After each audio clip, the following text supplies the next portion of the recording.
кошка, и я хочу рассказать небольшую историю. В декабре возле мусорного бака нашего дома бегал маленький котенок. Несмотря на то, что у мамы аллергия, мы решили его забрать, потому что боялись, что он погибнет от голода или холода. Дома мы ее искупали, обработали средством от паразитов и накормили вкусной едой. Мы свозили ее к ветеринару и сделали ей прививку. Мне очень жаль тех животных, которые попали на улицу.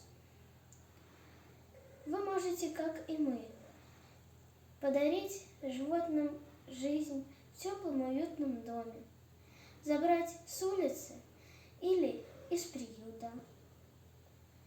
В приюте мы иногда по возможности передаем корм в наши приюты города, чтобы хоть как-то помочь животным.